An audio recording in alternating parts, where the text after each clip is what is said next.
Hello, everyone, and thank you for being here. Today and yesterday, we participated in the Association of Southeast Asian Nations Summit with our partners here in Cambodia.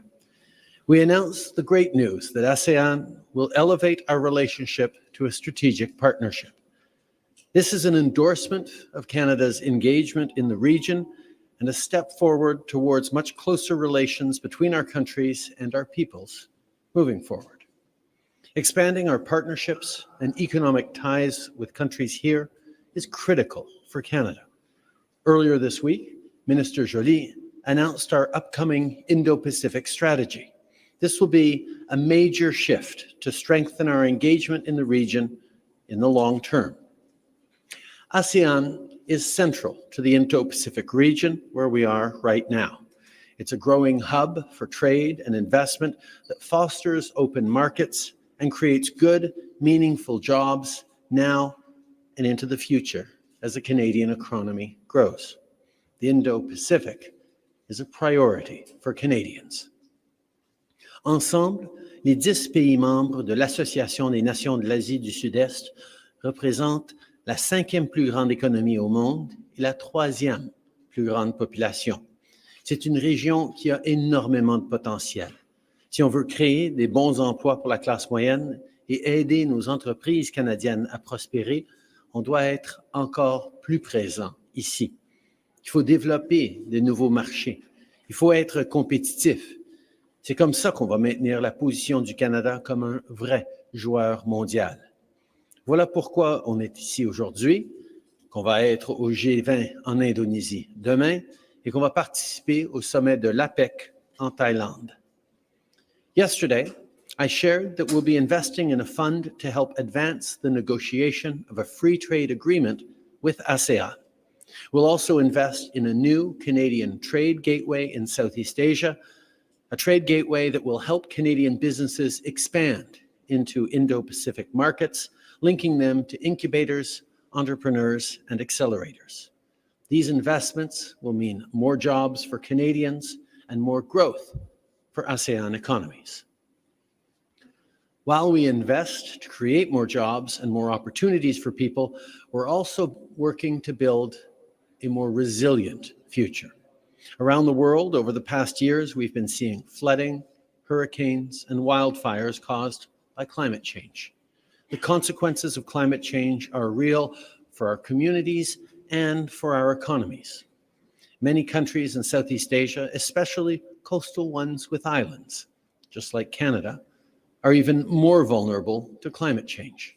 Over the next 5 years, we'll invest here in the Indo-Pacific region to increase international assistance to partner countries, including support for sustainable and climate-resilient infrastructure.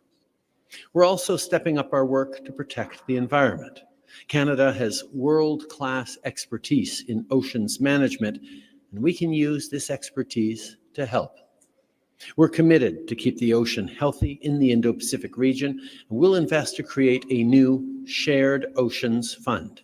This will include support for measures against illegal, unreported, and unregulated fishing. Keeping our oceans healthy is important for the environment, and it's also important for jobs, trade, and security.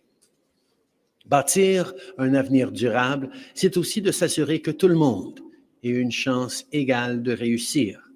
Plus tôt aujourd'hui, j'ai participé à un événement pour la paix et la sécurité des femmes et j'en ai profité pour annoncer qu'on va mettre sur pied un plan d'action en partenariat avec l'Association des Nations de l'Asie du Sud-Est.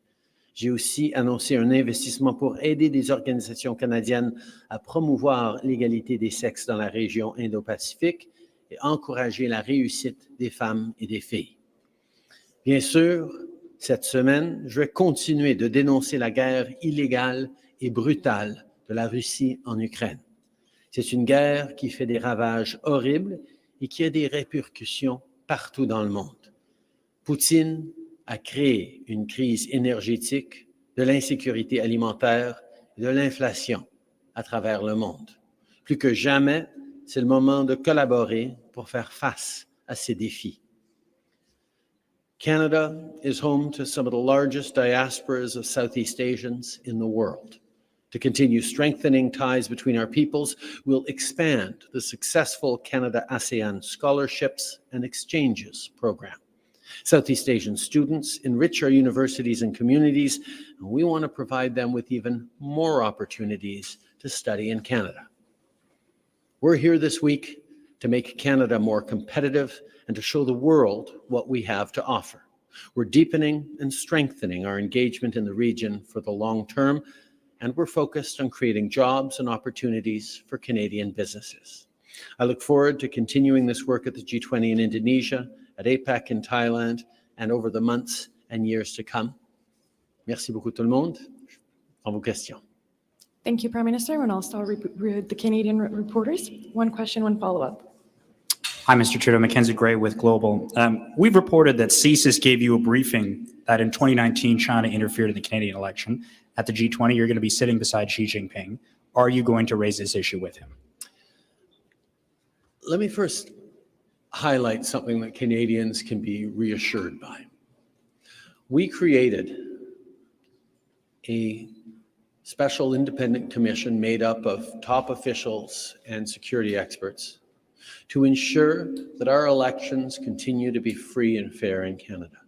And in both the 2019 and 2021 elections, they reported that our elections unfolded with integrity. So Canadians, yes, why we need to be mindful about the real threats of foreign interference that exist at home and around the world. They can also be reassured that our institutions are strong, that our democracy is strong, and that we have measures in place to ensure that people know about it if anything does happen. But of course, we're always going to engage with leaders in ways that highlight concerns of Canadians, that stand up for our values and underscore preoccupations that Canadians have about things going on in the world. That's one of the reasons why these summits are so important, to bring people together. And we're going to continue to make sure that Canadians' preoccupations, but also Canadians' opportunities are highlighted in the world. Je veux mettre quelque chose au clair tout d'abord. On est bien sûr toujours préoccupé d'assurer que nos élections soient rigoureuses et faites comme il faut. C'est pour ça qu'on a créé un comité de hauts fonctionnaires et experts en sécurité pour s'assurer que le déroulement de nos élections se passe avec intégrité.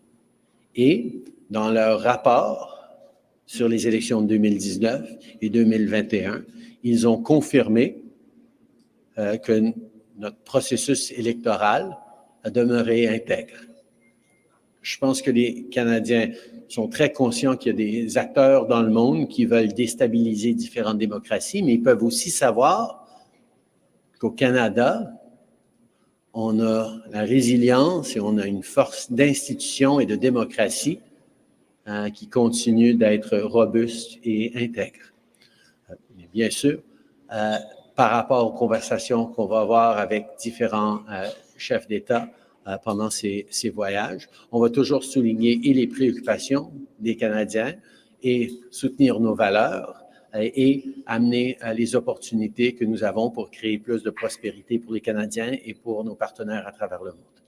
So you're saying you're willing to have conversations with other leaders, but I just want to come back to the question and drill down on Xi Jinping. Are you going to raise this specific issue with him? As always, I will raise issues of human rights, issues of matters that preoccupy with Canadians with any and all leaders that I engage. En français, s'il vous plaît. Okay. Comme toujours, je vais souligner la question des droits humains, des principes de défense de nos institutions avec tous les leaders avec qui j'ai des conversations. Hi, Annie Bergeron-Oliver with CTV National News. You have previously said that it would be unproductive and extraordinarily difficult to have Putin currently at the table. Putin is not going to be at the G20, but Lavrov is. Do you believe that Russia should even have a position at the table anymore at the G20?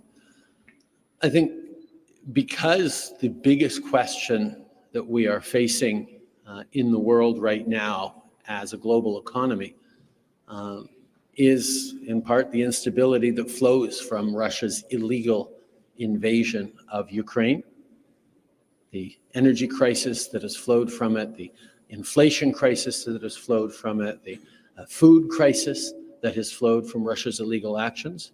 It's important as a G20, we work together to deal with threats to the global economy.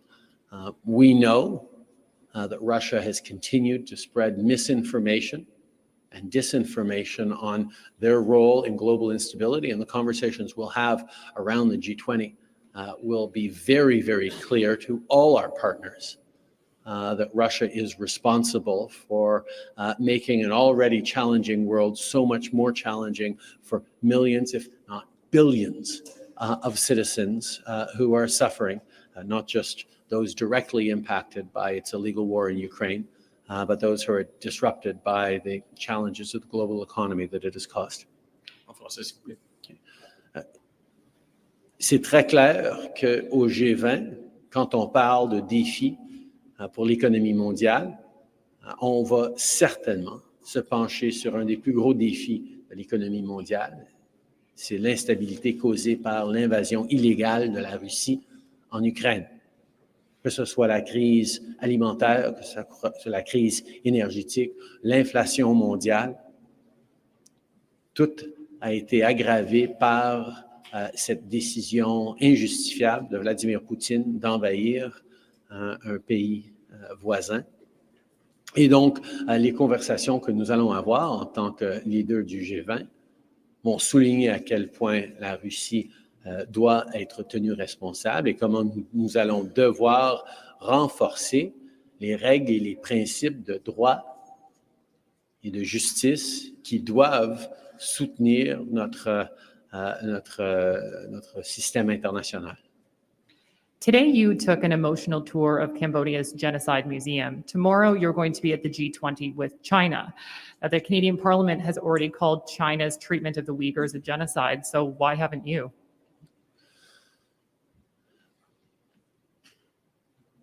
As I've seen when I visited the Shoah Memorial, the Holocaust Memorial in Israel, as I've seen as I visited the Holocaust Memorial, the Genocide Memorial in Rwanda, as I saw today visiting and seeing the history of the genocide that happened here in Cambodia. The word genocide, acts of genocide, are things to be taken incredibly seriously as a world. And we have objective, historical, expert processes to put in place those words and those designations. We continue to call out vicious human rights abuses around the world, including against the Uyghurs in Xinjiang by the Chinese government. The designations of genocide need to be made by proper international authorities. Je vais vous entendre en français là-dessus, s'il vous plaît. On peut voir à travers le monde les résultats de génocide, que ce soit en visitant des mémoriaux à l'Holocauste, que ce soit quand j'ai visité le musée du génocide rwandais, que ce soit aujourd'hui où j'ai vu les atrocités perpétrées dans le génocide ici au Cambodge. C'est un mot, une désignation lourde de valeur et d'importance dans le monde.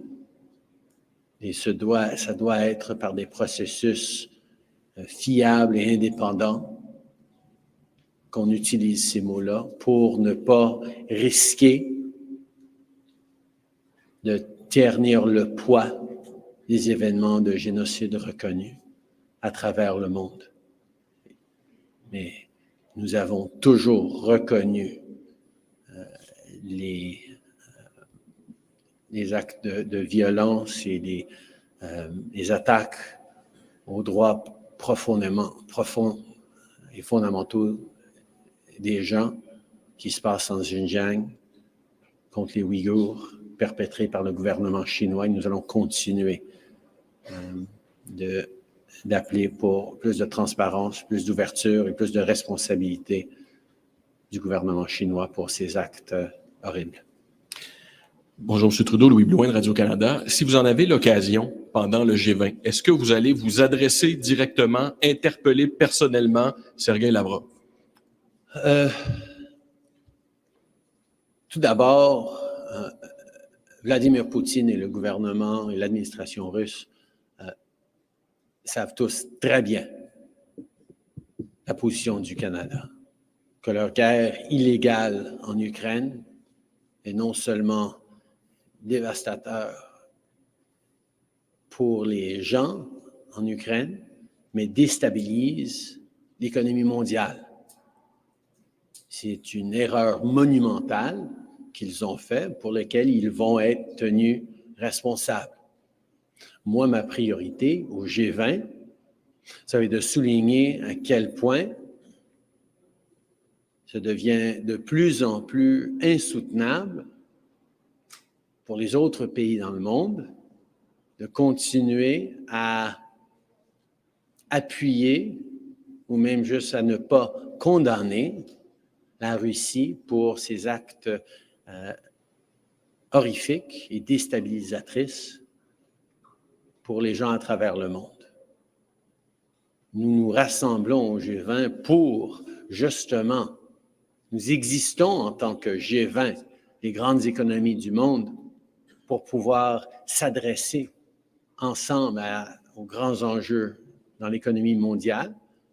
Il y a très peu de grands enjeux qui ont autant d'importance ces jours-ci que cette erreur monumentale que Poutine a faite en envahissant l'Ukraine, en déstabilisant l'économie mondiale. In English, please. Russian officials and leaders, including Vladimir Putin, know full well what Canada's position is on their illegal and unjustifiable war in Ukraine. It was a monumental mistake. It was a violation of the principles of the UN, the principles of sovereignty and territorial integrity that all countries around the world hold dear to. And the work of the G20 is for the largest economies in the world to come together to address the biggest economic challenges the world is facing. And in this particular G20, Russia is directly and uniquely responsible for a large part of the challenges the world is facing right now, whether it's the global inflation crisis, the global food crisis, the global energy crisis, all because Vladimir Putin made a terrible choice and invaded a peaceful neighboring nation. Ma question, M. Trudeau, c'est de savoir, est-ce que vous jugez ça utile, vous, personnellement, d'interpeller directement Sergueï Lavrov pendant ce sommet-là? Moi, je vais passer mon temps à parler aux différents chefs. Si Lavrov est autour de la table, il va certainement m'entendre condamner directement les actions de la Russie et les conséquences de la Russie. En général, je n'ai pas particulièrement intérêt à parler directement à Lavrov. Je sais que Mélanie, ma ministre des Affaires étrangères, l'a fait à plusieurs reprises. Ils savent très bien mes positions et nos positions et la position des Canadiens sur la guerre illégale qu'ils sont en train de mener. English, please. I will always be very clear on how Canada stands with Ukraine and how Canada continues to pull together countries around the world to counter Russian misinformation and disinformation. I will be engaging directly with leaders at the G20. I know Melanie, our foreign minister, has had many direct conversations with Sergei Lavrov to highlight Canada's position. But my focus is going to be making sure that the world comes together to reinforce that Putin made a terrible, terrible choice when he decided to invade a peaceful neighboring country. Hi, Prime Minister Rafi Boudjikanian, CBC News. You haven't yet clarified whether you'll be talking to China's president at all at the G20. Now, Joe Biden has the same tough stance as you on China, but he's meeting with President Xi Jinping. Why aren't you? We, as always, the G20 is an opportunity to meet with a range of leaders and advance Canada's interests and positions, and that's exactly what we'll continue to do. And just on matters back home, we're watching hospitalization rates skyrocket at the moment. Ontario is going to start urging people to publicly wear masks again. Are you considering bringing back federal public mask mandates? The single best thing Canadians can do to prevent our hospitals from getting overwhelmed, to keep themselves and their loved ones safe during the coming winter months, is to make sure your vaccinations are up to date. Please, like I did just a few days ago, get your booster for COVID-19, get your flu shot at the same time, make sure your kids get boosted. Canada made it through the first waves of COVID-19 better than many other countries in the world, both on the health side, but also on the economic side, because Canadians stepped up with some of the highest vaccination rates of anyone in the world. And if we want to have a better winter than many other countries will, we need to do what we know how to do. Go out, get vaccinated for yourselves, for your loved ones, and for the frontline health workers who are struggling, as always, with a rise in cases as winter approaches. Hi, Prime Minister. Tom Perry, CBC. Sergei Lavrov actually walked out of a G20 meeting in July when Russia was criticized for its invasion of Ukraine. I'm wondering if you or other countries are planning any kind of gesture, symbolic or otherwise, when Mr. Lavrov speaks at the G20. We're continuing to look at the best way for us to highlight our disagreements with the kinds of misinformation and disinformation that Russia has consistently put forward. Our focus is going to be very much on ensuring that all countries in the G20 understand the responsibility that Russia holds for the challenges facing citizens in all of our countries and indeed in countries around the world. I have a strong suspicion that the Russian representative will not like what he is going to be hearing from a large number of us at the G20, highlighting the lies that Russia continues to try and peddle in the world as it eschews its direct responsibilities for global instability, for economic hardships, and for increasing food insecurity all around the world. Is there any reason, though, for you to sit there and listen to Sergei Lavrov if he's going to be giving the same Russian line as before? I will be focused on listening to leaders. I'm not even sure that Lavrov is going to be speaking. Okay. Moi, j'ai toujours l'intention d'écouter les différents chefs d'État qui seront là. Je ne suis même pas sûr que je vais avoir l'occasion d'entendre M. Lavrov. We'll take one last question. Hi, Prime Minister. Dylan Robertson with the Canadian Press. Going into the G20, do you have any fear of undermining the chance of consensus on various issues by pushing to isolate Russia when other G20 countries clearly don't share your views? The G20 was pulled together by former Canadian Prime Minister Paul Martin as a way for the largest economies in the world to come together despite all their differences in approaches and styles of government and values, but to allow a place for these countries to come together to talk about the big common issues we're facing around the global economy. Could be around global recessions, could be around challenges around climate change or other global issues that are impacting our economy. In this case, the largest issue we're facing with that the global economy is struggling with is the inflation crisis, the energy crisis, the food crisis that is directly caused by and aggravated by Russia's ill-advised choice to invade a peaceful neighboring country. That is going to be on the agenda. It's the heart of why so many of our citizens are struggling right now. And it would be irresponsible for us as leaders to not come together to recognize that and to be very clear that sovereignty, territorial integrity are things that all countries need to be standing up for and defending.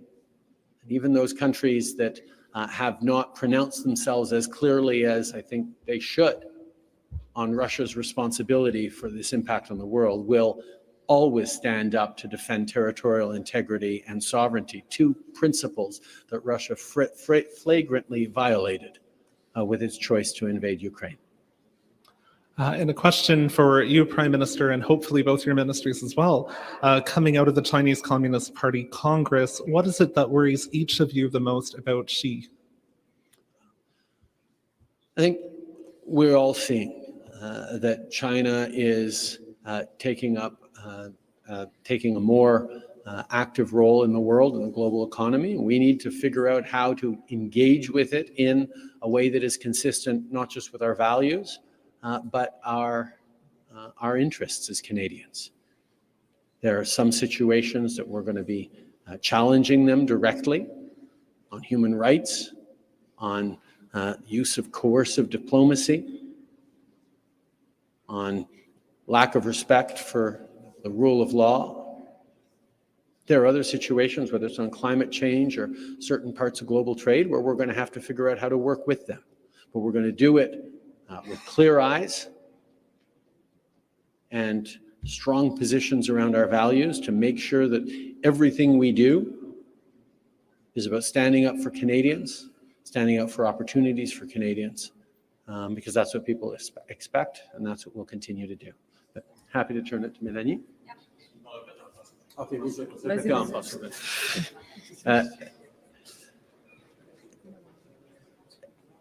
Les Canadiens s'attendent à ce qu'on continue de défendre nos valeurs et nos intérêts quand on s'engage avec la Chine et quand on est en train d'être actif à l'échelle mondiale et qu'on voit la place que la Chine continue de prendre dans nos économies et dans les affaires mondiales.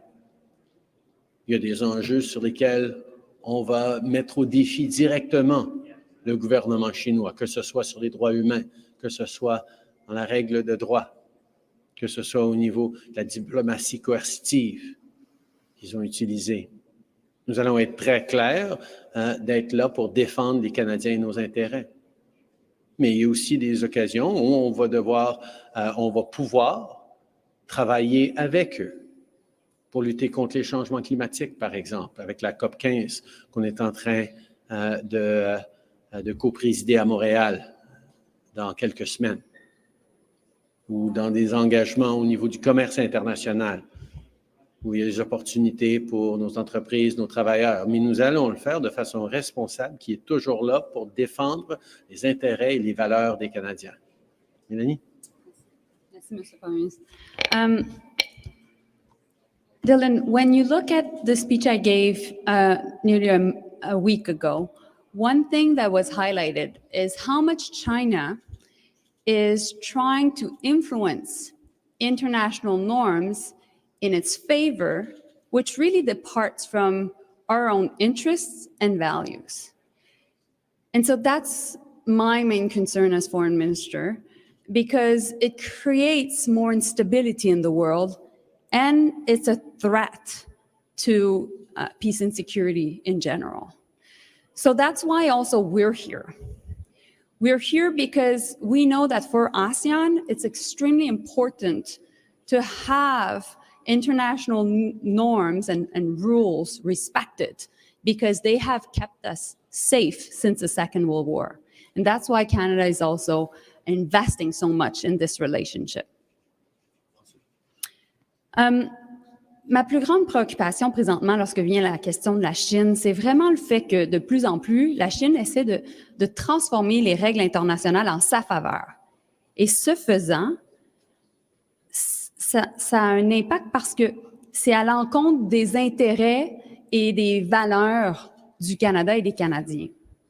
Et lorsque la Chine essaie de faire ça, ça crée beaucoup d'instabilité dans le monde.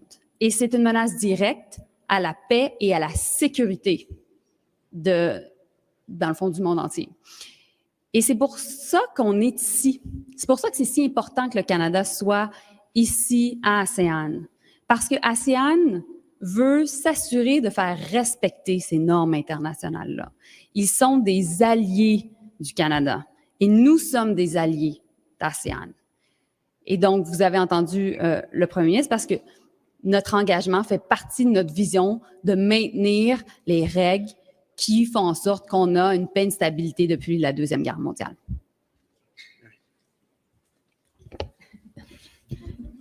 Thank you very much, Prime Minister.